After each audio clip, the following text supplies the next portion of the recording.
वेदो नाम के एक गांव में महादेव नाम का एक बूढ़ा आदमी रहता था। किसी समय महादेव पूरे इलाके का एक प्रसिद्ध सुनार था, परंतु अब बुढ़ापे के कारण उसका काम नहीं चलता था। उसका पारिवारिक जीवन सुखमय नहीं था। पत्नी की मृत्यु हुए सालों बीत चुके थे। उसके 3 पुत्र थे, 3 बहुएं थीं और दर्जनों नाती पोते थे, लेकिन उसके बोझ को हल्का करने वाला कोई नहीं था। बेचारे बूढ़े को कभी कभी भूखा ही रहना पड़ता था। उसका व्यापारिक जीवन भी बहुत ही अशांतिकारक था। यद्यपि वह अपने काम में निपुण था और शुद्ध सोना बेचता, परंतु फिर भी आए दिन उसे शक्की और धैर्य शून्य लोगों से अपशब्द सुनने पड़ते थे। परंतु अब उसका सुनार का काम बंद ही हो गया था। वो सुबह से शाम तक आंगन में अंगीठी के सामने बैठा हुआ खट खट करता रहता। यह लगातार ध्वनि सुनने के लोग इतने अभ्यस्त हो चुके थे कि जब किसी कारण से वह बंद हो जाती तो जान पड़ता था कोई चीज गायब हो गई। वह नित्य प्रति एक बार प्रातःकाल को अपने तोते का पिंजरा लिए भजन गाता हुआ तालाब की ओर जाता था। उस धुंधले प्रकाश में उसका बूढ़ा शरीर और झुकी हुई कमर देखकर किसी अनजान व्यक्ति को पिशाच होने का भ्रम हो सकता था।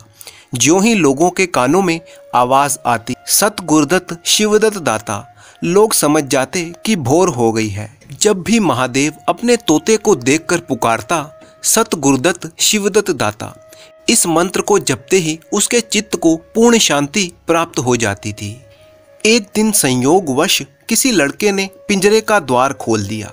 तोता उड़ गया। महादेव ने सिर उठाकर पिंजरे को देखा तो उसका कलेजा सन्न सा हो गया। तोता कहाँ गया? उसने फिर पिंजरे को देखा, तोता गायब था। महादेव घबरा कर उठा और इधर उधर खपरेलों पर निगाह दौड़ाने लगा। उसे इस संसार में अगर कोई वस्तु प्यारी थी तो वह था यह तोता। लड़के, बालकों, नाती पोतों से उसका जी भर गया था। लड़कों की चुलबुल उसके काम में विघन डालती। बेटों से उसे प्रेम न था, इसलिए नहीं कि वो निकम्मे थे, बल्कि इसलिए कि उनके कारण ही उसकी ये दुर्दशा थी। पड़ोसियों से उसे चिढ़ थी, वो इसलिए कि वे अंगीठी से आग निकाल कर ले जाते थे। इन समस्त विघ्न और बाधाओं के बीच अगर उसके लिए कोई पनाह थी तो वह ये तोता था। इससे उसे किसी प्रकार का कष्ट न होता था। वह अब उस अवस्था में पहुंच गया था जब मनुष्य को सिर्फ शांति के सिवा और कोई इच्छा नहीं रहती। तोता झोपड़ी के ऊपर एक खपरेल पर बैठा था। महादेव ने पिंजरा उतार लिया और उसे दिखाकर कहने लगा, आ आ मेरे तोते, सत गुरुदत्त शिवदत्त दाता। लेकिन गांव और घर के लड़के एकत्र होकर चिल्लाने लगे और तालियां बजाने लगे। ऊपर से कौओं ने भी कांव कांव की रट लगाई। तोता उड़ गया और गांव से बाहर निकलकर एक पेड़ पर जा बैठा।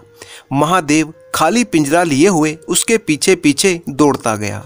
लोगों को उसकी इस स्थिति पर अचंभा हो रहा था।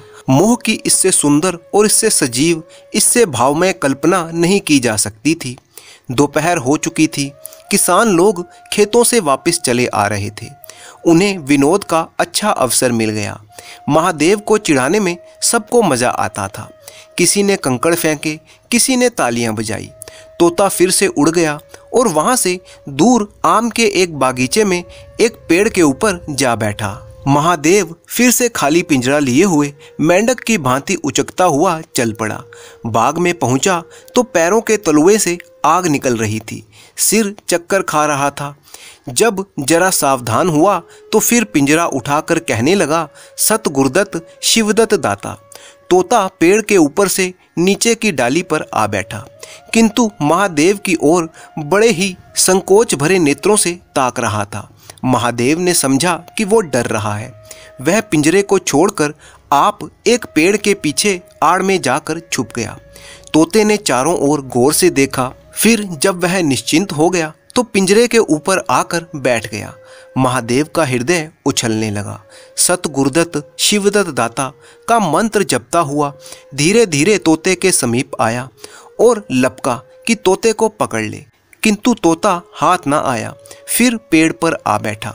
शाम तक यही हाल रहा। तोता कभी इस डाल पर जाता, कभी उस डाल पर जाता।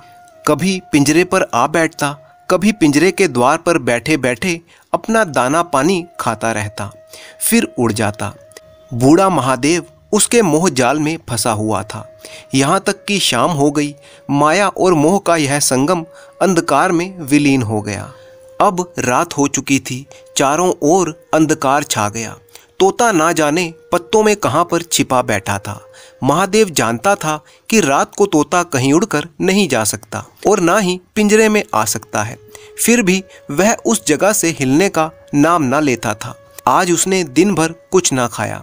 रात के भोजन का भी समय निकल गया। पानी की बूंद भी उसके कंठ से ना गई थी। लेकिन बूढ़े महादेव को ना तो भूख थी और ना ही प्यास। तोते के बिना उसे अपना जीवन बिल्कुल निरर्थक, शुष्क और सूना जान पड़ता था। तोता ही वह वस्तु थी जो उसे चेतना की याद दिलाता था। तोते का हाथ से जाना उसके लिए देह त्याग करना था। महादेव दिन भर का भूखा प्यासा, थका मांदा रह रह कर झपकियां लेता रहा, किंतु एक क्षण में फिर चौंक कर आंखें खोल देता और विस्तृत अंधकार में उसकी आवाज सुनाई देती, सत गुरुदत्त शिवदत्त दाता। आधी रात गुजर चुकी थी। सहसा ही एक आहट पाकर महादेव चौंक गया। देखा एक दूसरे वृक्ष के नीचे धुंधला दीपक जल रहा है और कई आदमी वहां पर बैठे हुए आपस में कुछ बातें कर रहे थे। वह उच्च स्वर में बोला, सत गुरुदत्त शिवदत्त दाता, और उन आदमियों की ओर चलने लगा।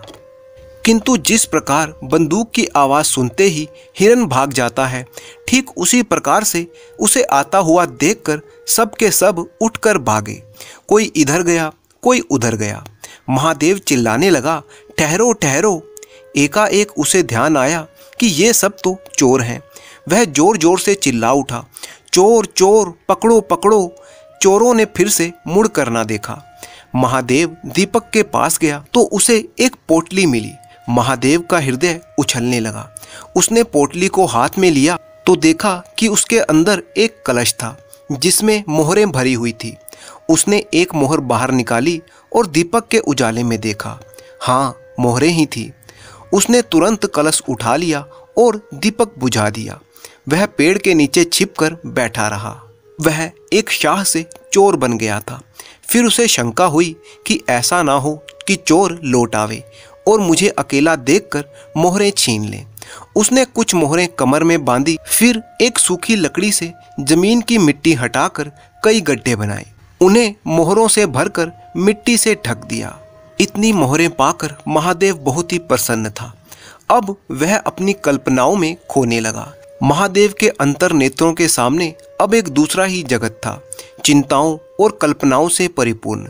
यद्यपि अभी यह खजाना हाथ से निकल जाने का भय था, पर अभिलाषाओं ने अपना काम शुरू कर दिया था। वह सोचने लगा, एक पक्का मकान बन गया, सर्राफे की एक भरी पूरी दुकान खुल गई, निजी संबंधियों से फिर से नाता जुड़ गया, विलास की सामग्रियां एकत्रित हो गईं। तब तीर्थ यात्रा करके चले और वहां से लौटकर बड़े समारोह से यज्ञ और ब्राह्मण भोज हुआ। इसके पश्चात एक शिवालय और कुआं भी बन गया, एक बाग भी लग गया और नित्य प्रति कथा पुराण सुनने लगा। साधु संतों का आदर सत्कार होने लगा। अचानक ही वह अपनी कल्पनाओं से बाहर आया और उसे ध्यान आया कि कहीं चोर आ ना जाए तो मैं भागूं, करूं तो क्या करूं। उसने परीक्षा करके वो कलश उठाया और 200 पग तक बेतहाशा भागता हुआ चला गया। जान पड़ता था उसके पैरों में पर लग गए हैं। चिंता शांत हो गई। वह इन्हीं कल्पनाओं में पूरी रात बिता देता है। सुबह हुई, हवा जागी, चिड़ियां गाने लगी। सहसा ही महादेव के कानों में आवाज आई, सत गुरुदत्त शिवदत्त दाता, राम के चरण में चित्त लागा। यह बोल सदैव ही महादेव की जीवा पर रहता था। दिन में सहस्त्रों बार ही ये शब्द उसके मुंह से निकलते थे, पर उनका धार्मिक भाव कभी भी उसके अंतःकरण को स्पर्श न करता था। जैसे किसी बाजे से राग निकलता है, उसी प्रकार उसके मुंह से वह बोल निकलता था। सूर्य उदय का समय था। उसी समय तोता पैरों को जोड़े हुए ऊंची डाल से उतरा, जैसे आकाश से कोई तारा टूटे, और आकर पिंजरे में बैठ गया। महादेव प्रफुल्लित होकर दौड़ा और पिंजरे को उठाकर बोला, आओ आत्माराम, तुमने कष्ट तो बहुत दिया, पर मेरा जीवन भी सफल कर दिया। अब मैं तुम्हें चांदी के पिंजरे में रखूंगा और सोने से मढ़ दूंगा। उसका रोम रोम परमात्मा का गुणगान और धन्यवाद करने लगा। प्रभु, तुम कितने दयावान हो, यह तुम्हारी ही असीम कृपा है, नहीं तो मुझ पापी और पतित प्राणी पर तुम्हारी कृपा कैसे बरसती। इस पवित्र भावों से आत्मा शुद्ध हो गई। वह अनुरक्त होकर कह उठा, सत गुरुदत्त शिवदत्त दाता, राम के चरण में चित्त लागा। उसने एक हाथ में पिंजरा लटकाया और बगल में कलश दबाया और घर चल पड़ा। महादेव घर पहुंचा तो अभी कुछ अंधेरा था। रास्ते में एक कुत्ते के सिवा उसकी भेंट किसी और से नहीं हुई। उसने कलश को अपने कपड़ों में छुपा लिया और अच्छी तरह ढककर अपनी कोठरी में रखाया। जब दिन निकल आया तो वह सीधे पंडित जी के घर पहुंचा। पंडित जी ने मुंह फेर लिया। यह अमंगल मूर्ति कहाँ से आ पहुंची, मालूम नहीं दाना भी मयस्सर होगा या नहीं। रुष्ट होकर पूछा, क्या है जी, क्या कहते हो? जानते नहीं इस समय हम पूजा कर रहे हैं। महादेव ने कहा, महाराज, आज मेरे यहाँ पर सत्यनारायण की कथा है। पंडित जी हैरान हो गए, कानों पर विश्वास ना हुआ। पूछा, आज क्या है? महादेव बोला, कुछ नहीं, ऐसे ही इच्छा हुई कि आज भगवान की कथा सुन लूं। प्रभात से ही तैयारी होने लगी। इसके बाद महादेव ने पूरे गांव में सत्यनारायण की कथा का निमंत्रण दिया। जो भी सुनता वो आश्चर्य में पड़ जाता। संध्या का समय हो चुका था। सब लोग जमा हो गए और पंडित जी भी अपने सिंहासन पर विराजमान हुए। तब महादेव खड़ा होकर उच्च स्वर में बोला, भाइयों, मेरी सारी उम्र छल कपट में कट गई। मैंने ना जाने कितने आदमियों को दगा दी, कितने खरों को खोटा किया, पर अब भगवान ने मुझ पर दया की है। वह मेरे मुंह की कालिक को मिटाना चाहते हैं।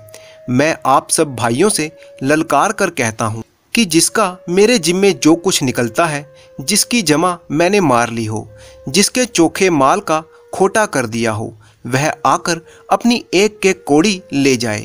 अगर कोई यहाँ ना आ सका हो तो आप लोग उसे जाकर कह दीजिएगा। कल से 1 महीने तक जब जी चाहे आए और अपना हिसाब चुकता कर लें। गवाही या साक्षी का कोई काम नहीं है। सब लोग सन्नाटे में आ गए। कोई मार्मिक भाव से सिर हिलाकर बोला, हम तो पहले से ही कहते थे महादेव अच्छा आदमी है। किसी ने अविश्वास से कहा, क्या खाकर भरेगा, हजारों के टोटल हो गए हैं। एक आदमी ने ठिठोली की और कहा, जो लोग मर खप गए हैं उनका क्या? महादेव ने उत्तर दिया, उनके घर वाले तो होंगे। किंतु इस समय पर लोगों की वसूली की इतनी इच्छा ना थी जितनी यह जानने की कि इतना सारा धन महादेव को कहाँ से मिल गया। किसी को महादेव के पास आने का साहस ना हुआ। देहात के आदमी थे, गरे मुर्दे उखाड़ना वो क्या जाने। फिर प्राय लोगों को याद भी ना था कि उन्हें महादेव से क्या पाना है, और ऐसे पवित्र अवसर पर भूल चूक हो जाने का भय भी उनका मुंह बंद किए हुए था। और सबसे बड़ी बात तो ये थी कि महादेव की इस सज्जनता और साधुवाद को देखकर वे सब महादेव के वशीभूत हो गए थे। गांव के लोग महादेव के इस आचरण से इतने प्रभावित हुए कि वो उसे एक साधु और सज्जन आदमी मानने लगे। अचानक पंडित जी बोले, तुम्हें याद है मैंने तुम्हें एक कंठा बनाने के लिए सोना दिया था, तुमने कई माशे तोल में उड़ा दिए थे। महादेव ने कहा, हाँ याद है। आपका कितना नुकसान हुआ? पुरोहित जी बोले, 50 रुपए से कम ना होगा। महादेव ने कमर से 2 मोहरें निकाली और पुरोहित जी के सामने रख दी। पुरोहित जी ने चुपचाप वो दोनों मोहरें उठा ली। लोगों को महादेव की ऐसी श्रद्धा देखकर बहुत ही हैरानी हुई।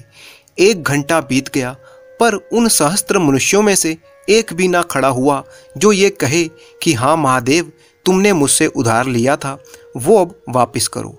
तब महादेव ने फिर कहा, मालूम होता है आप लोग अपना अपना हिसाब भूल गए हैं, इसीलिए आज कथा होने दीजिए। मैं 1 महीने तक आपकी राह देखूंगा। इसके पीछे मैं तीर्थ यात्रा करने चला जाऊंगा।